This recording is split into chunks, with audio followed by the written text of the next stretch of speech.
بسم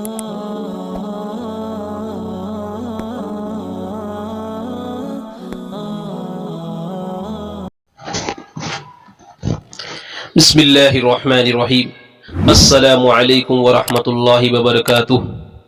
حضرت مالک بن دینار رحمۃ اللہ علیہ نے نقل کیا ہے کہ اللہ پاک فرماتے ہیں انا اللہ المالک الملک قلم الملک بیدی فمن اطاعنی جعلتہم علیہ رحمتا الی آخر۔ اس کا ترجمہ یہ ہے میں اللہ ہوں، بادشاہوں کا بادشاہ، بادشاہوں کے دل میری قدرت میں ہے، یعنی میرے کنٹرول میں ہے۔ جو میری اطاعت کرتے ہیں حکمران کو اس پر مہربان بنا دیتا ہوں، جو میری نافرمانی کرتے ہیں تو ان پر ظالم بادشاہ مسلط کر دیتا ہوں۔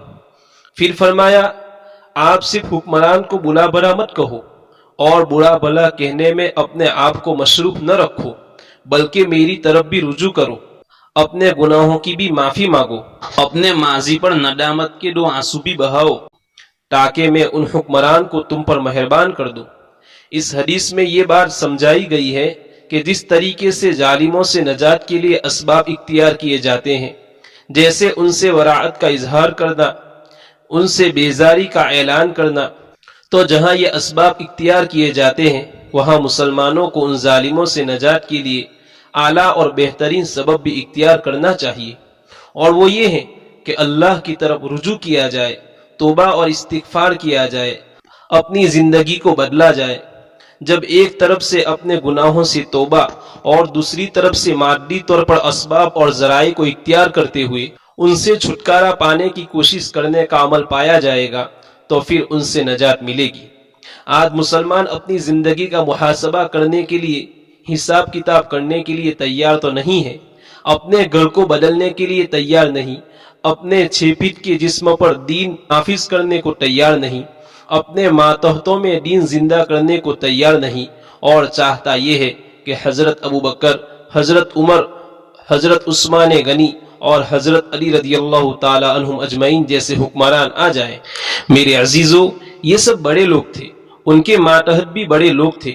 حضرت ابوبکر صدیق رضی اللہ تعالیٰ عنہ کے ماتحت حضرت عمر رضی اللہ تعالیٰ عنہ، حضرت عمر رضی اللہ تعالیٰ عنہ کے ماتحت میں حضرت عثمان غنی رضی اللہ تعالیٰ عنہ، حضرت عثمان غنی رضی اللہ تعالیٰ عنہ کے ماتحت میں حضرت علی رضی اللہ تعالیٰ عنہ اجمعین تھے۔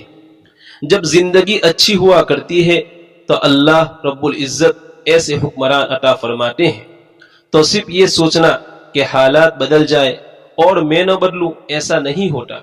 آج سب کی زبان پر یہ شکوہ ہے کہ حالات بہت خراب ہے، لیکن کیا کبھی کسی نے یہ سوچا کہ آج صبح سے لے کر شام تک اللہ پاک کو کتنا ناراض کیا ہے؟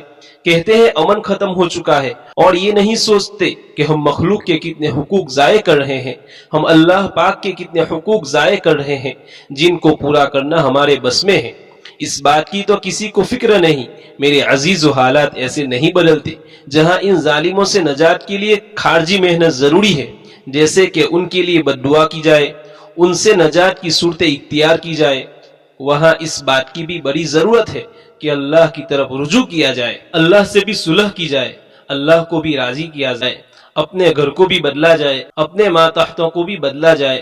جو ہم کر سکتے ہیں وہ تو کریں۔ اسی لیے حدیث پاک میں فرمایا گیا ہے کہ صرف یہ نہیں کہ برے بھلے جملے کہہ دیے جائے اور اپنی زندگی کا محاسبہ نہیں کیا جائے تو گناہ معاف نہیں ہوں گے، بلکہ گناہوں کی معافی کے لیے یہ ارشاد فرمایا کہ اپنے آپ کو خبردار کرو اور اپنے آپ کو متوجہ کرو۔ اللہ تبارک و تعالی ہم سب کو اپنی زندگی بدلنے کی توفیق عطا فرمائے، آمین۔